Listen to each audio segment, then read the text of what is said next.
Newsline with Faraz Shaukately.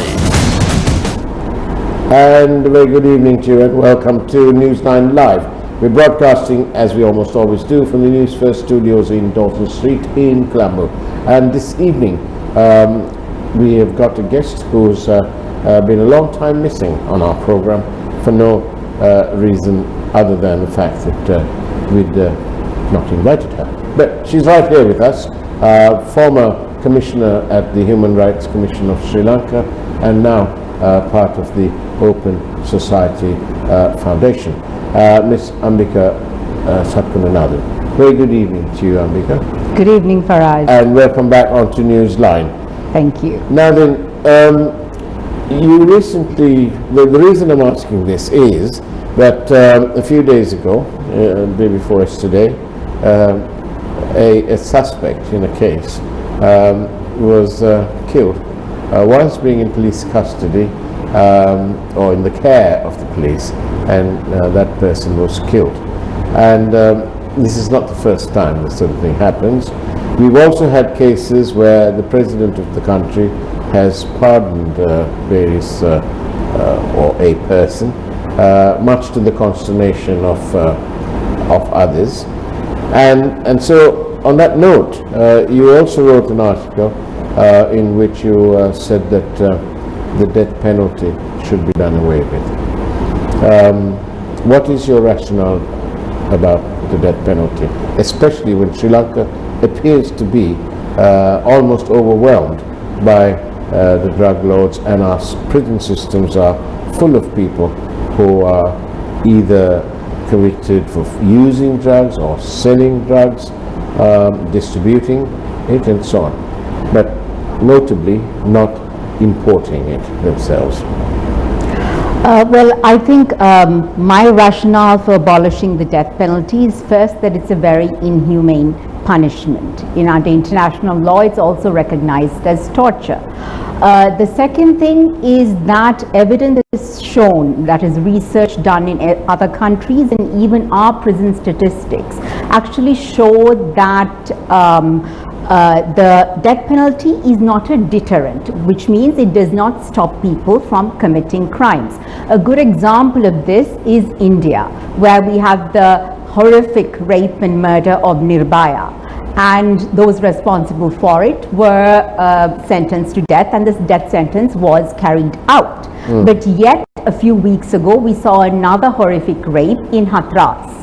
So if we go by the logic that death penalty prevents violence against women and prevents rape, then one would say that that wouldn't have happened. The fact that it did tells us that death penalty is not a deterrent. So we must go to the underlying causes of, in this instance, violence against women. Why does rape happen? It happens because it's a patriarchal, misogynist society. It's because women are sexualized. It's because people think that they can commit crimes against women and get away with it. It is because even if someone is put on trial, the person is likely not be convicted. It's because there is inequality and women are not looked upon as equal citizens. So without dealing with any of that, I think the death penalty is just society's way of saying, oh yes, put the person to death. We do not have to do the difficult work of looking inwards and dealing with socio-cultural and even economic issues. Now, if you take the crime rate in this country, as I said in my article, you have seen that the crime rate has actually reduced. So what we see in the media, countries being overtaken by drug lords and there is lawlessness, it's also partly in the media hyping that up. But when you look at the statistics, actually they tell a different story. But it's hardly hyping. If it's in the news, it's in the news. And certainly at Newsfirst, if it's in the news, it will be on the primetime news. Actually this program is followed by the primetime news, and we hope to bring you all the news that matters to you starting at 9 o'clock. Now then, so Newsfirst doesn't hype anything. We report it the way we see it. Right. I was meaning generally the media, Okay. because if you see, if it's a half-an-hour news program, you would have maybe 15 minutes dedicated to all the criminal goings on, or it's all about drugs. But even if you look at the prison statistics, if you look at how many people were sentenced to death, I think in the last year, actually it was 15 persons, as opposed to the majority who are sentenced to death for murder, right? And the majority of the persons in prisons are there for drug use. And drug, it's not even trafficking, it's not importing, it's not exporting, it's not sale, it's, you know, personal use, and for that they have been imprisoned. When you send someone to prison, what that does is that criminalizes the person, right? And when the person comes out from prison, the person has a fewer opportunities of rebuilding their life, because there's also stigma attached to drug offences, stigma attached So what to... would you like to see the drugs offences sort of split into different parts, where you have you know, you differentiate between offences that are with soft drugs and hard drugs? It's about this. If it is for personal use, that is, there is drug use and there is drug dependence. That should be treated as a public health issue. What do we mean? Those people need to be, you know, given, and also consent is very important. With consent, you need to provide rehabilitation. You need to help them rebuild their lives. So therefore, that is how we should deal with drugs. And also, if you look at drugs, it is not just one person, and we have seen this over the past several months, Faraz, where we have seen police officers, STF officers, so many persons have been arrested for being involved in the drug trade. So without the involvement of powerful people in society, the drug trade cannot flourish. But who ends up in prison? Most often, it's just the small fish, as we call it, the people at the bottom rung. So how do we address that issue? I think what you need is, of course, you need political will. That is one thing. And corruption also has a lot to do with it, because even if you look at the persons who were arrested, it's also about money. There is a real perception that drug importers, because for heaven's sake, Sri Lanka doesn't produce its heroin or cocaine or whatever. We're an island, and so it obviously follows that it's imported illegally, but it's imported. And so there is this perception that drug importers are actually enjoying and have enjoyed and currently enjoy patronage of political forces. Well, without the patronage support of powerful people in society, it would be really difficult to continue the trade at this level. And also, Sri Lanka is also a transit point for drugs. And that brings me back to the death penalty. Because to prevent drugs from coming into the country, you need intelligence, which you get from other countries. And many other countries have a policy whereby they will not provide intelligence about possible incoming, you know, drug shipments if they think that the country or providing that intelligence will lead to someone being sentenced to death. Which means by having the death penalty, we're actually closing off avenues of obtaining intelligence that will prevent us from, you know, prevent drugs from coming into the country. In a country like Sri Lanka, where our economy is an emerging one, and where poverty actually is quite high, where 62% of the workforce are unskilled, and so on, there is a general no sympathy tag when it comes to people convicted of drug offences, and I dare say that you'll find quite a lot of support for the death penalty to be implemented, not merely to be on the statute books, but to actually be implemented, because the public will view those people as being of no use to society, and why should we expend time, effort and money we don't have on keeping them alive? Well, my question to you is, how do you think they got there? because what I have seen in my research and the work I've done at the Human Rights Commission shows that most of the persons who are engaged in drug trade come from very marginalized, economically marginalized communities who have little education and therefore few options, who are easily drawn into this. The other thing is that women are also drawn into this. Many of the women that you see who have been remanded in prison have been pulled into this by male family members, can be father, brother, husband, boyfriend. I'll tell you a story.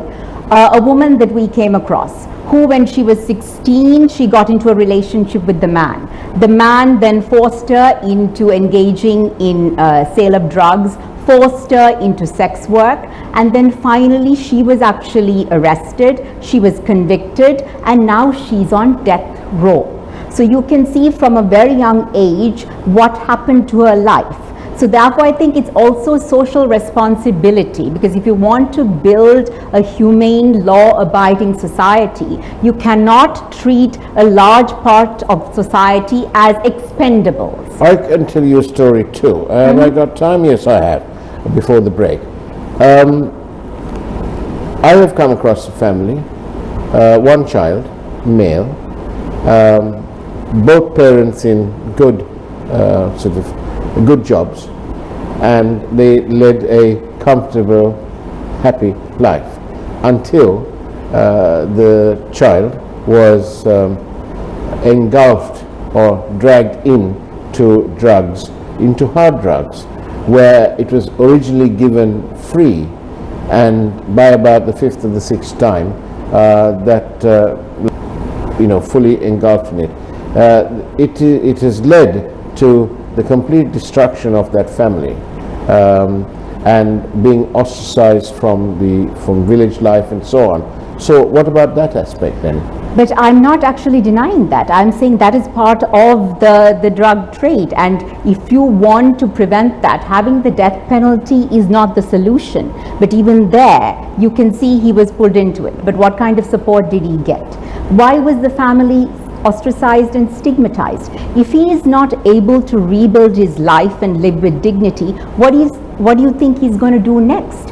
And in such an atmosphere, will you be able to wean him off drugs and help him rebuild his life? But if you do deal with the importers, the so-called, I don't want to call them drug lords or kingpins and all that, because that's where the media gives them a bit of a sort of absolutely glamorizes it, yes. It exoticizes. So instead of saying that, the people who imported, the importers and the wholesalers, if you like, should be dealt with severely. And if there is enough sufficient proof, and provided that all legal avenues have been exhausted, then surely the public, if we were to have a referendum, may well vote in favor of implementing the death penalty. But if the public had evidence that the drug penalty doesn't really work, and that it is a very humane punishment and people can be reformed, then I'm not sure whether they would actually vote in favor of it, because Sri Lanka set up a commission called the Morris Commission many decades ago, which actually found, and I mentioned this in my article, which found that even at that time, the media was providing the wrong information to the public, and not just the public. The commission said even lawyers, judges were being fed wrong information, which made them support the death penalty. Indeed. On that note, we'll come back to the Morris Commission after this short break. Don't go away. After all, this is Newsline Live.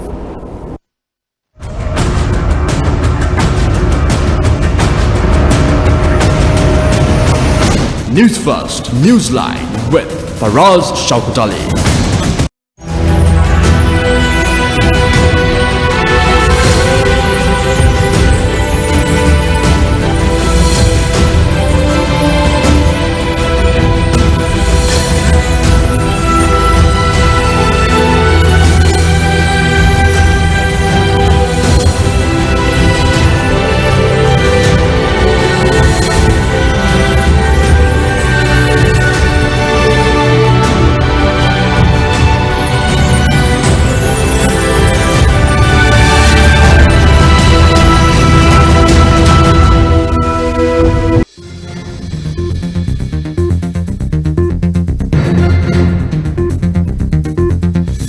Palyagoda Fish Market closed down abruptly following the discovery of 49 COVID-19 patients.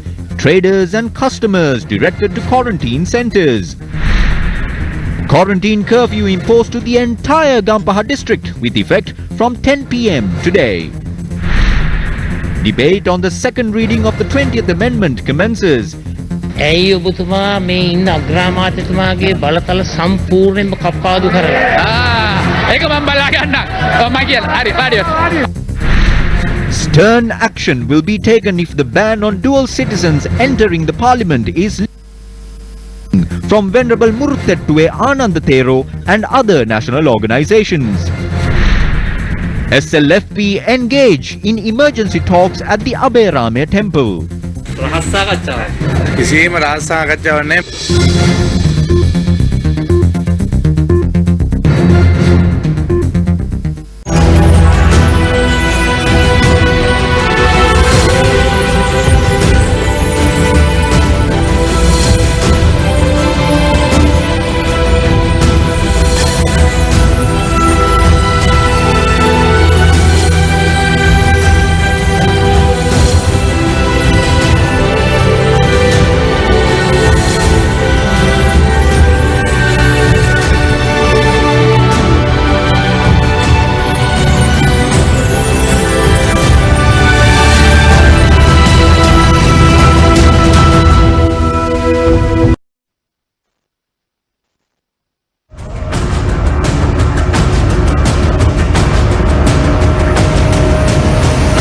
Newsfirst, Newsline with Faraz Shaukately.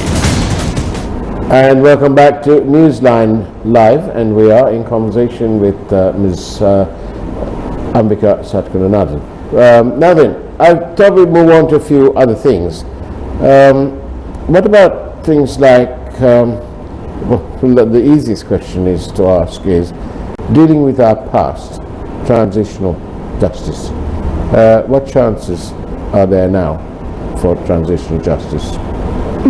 That's a very good question and also a very difficult question. I would say I'm very doubtful of there being space to deal with transitional, or deal with our past, or to deal with transitional justice issues. And that is because in order to deal with our past, we must first accept that we have a past.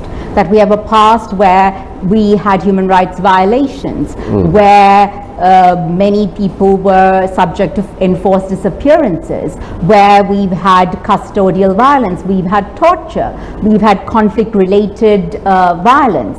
So I think we need to first accept that.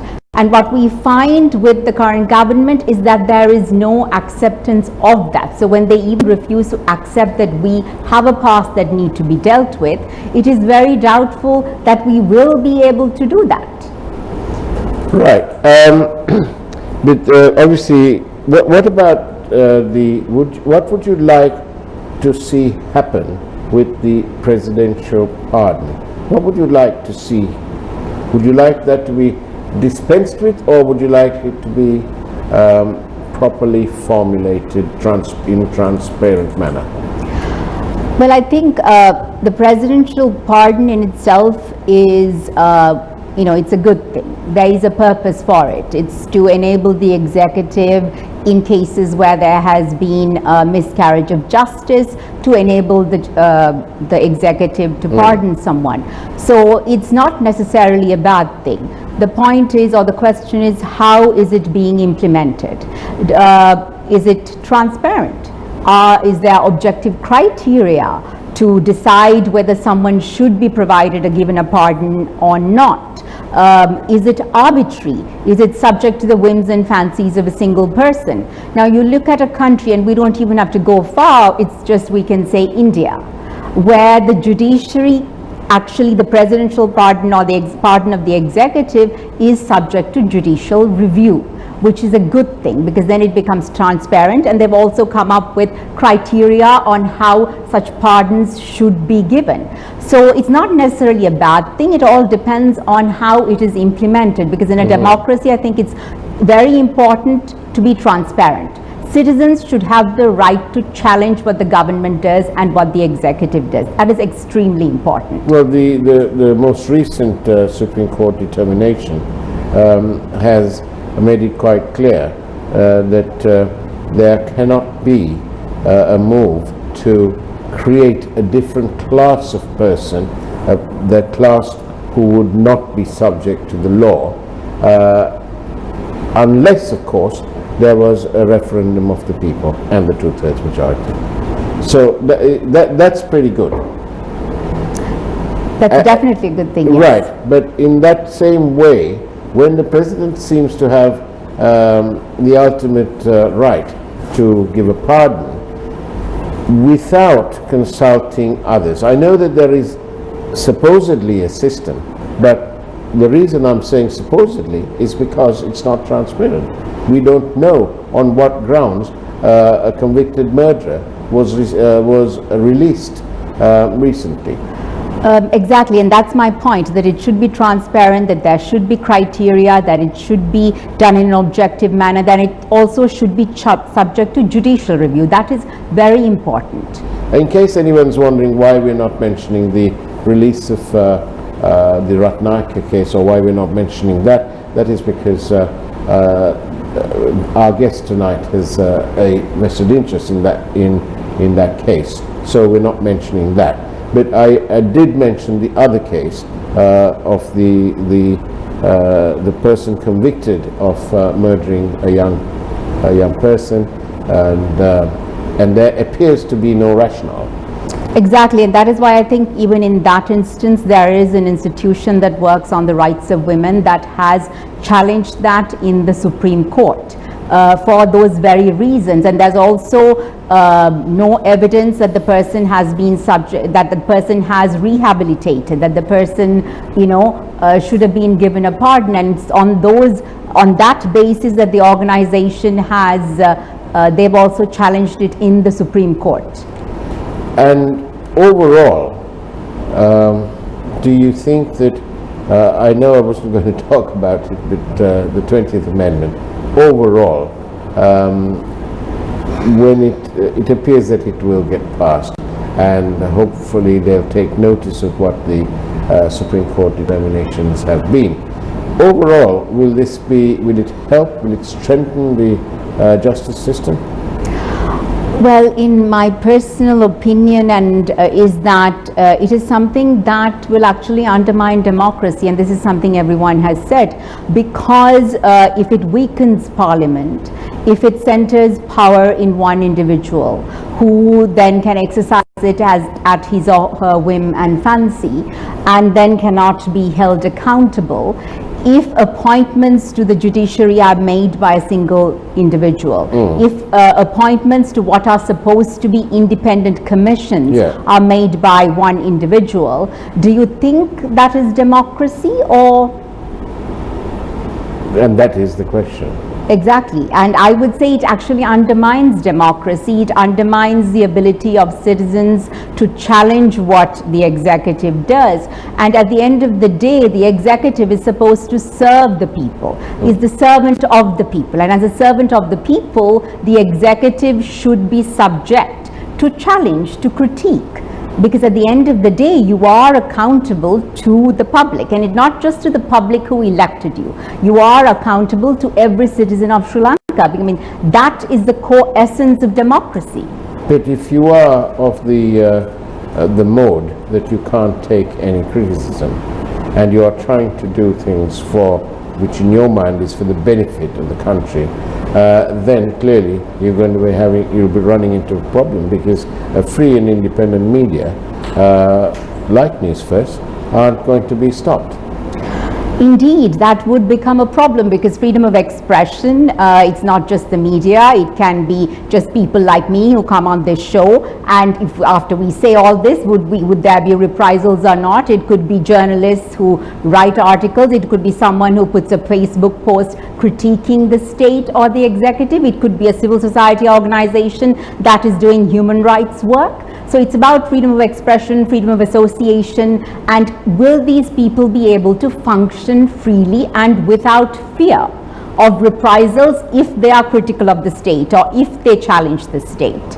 And even now I can say that many organizations I know are functioning with fear, because they too have been subject to, certain kinds of harassment, etc. So I think it's important in a democracy that we understand what the core of the democracy is and what the spirit is. It's to ensure that every citizen has the right, without fear, to challenge, to critique the government and the executive. Is Sri Lanka ready for that kind of critique and so on? Why not? I think we are very good at critiquing. Maybe what we need to fine-tune our critique and critique the right things, and also maybe the critique should be something that is informed critique, and not personal attacks, not character assassination, not gendered hate speech, which we find a lot of, by the way, in Sri Lanka, especially on social media. So I think critique is always a good thing, and it's about educating the public and making them more politically aware, because in Sri Lanka we have a culture where we treat elected representatives as gods, right? And we pay obeisance to them. Whereas what we should be doing is understand that they're serving us. And if they do something wrong, know that we have the right to challenge and question and demand that we are able to exercise our human rights. Ambica Sathkunanadan, thank you very much for having been on Newsline Live. We do appreciate your appearance, and that's the way it was. It's time now for the primetime news from Newsfirst in a moment after this program. In the meantime, have a wonderful evening, take care, and as always, God bless you.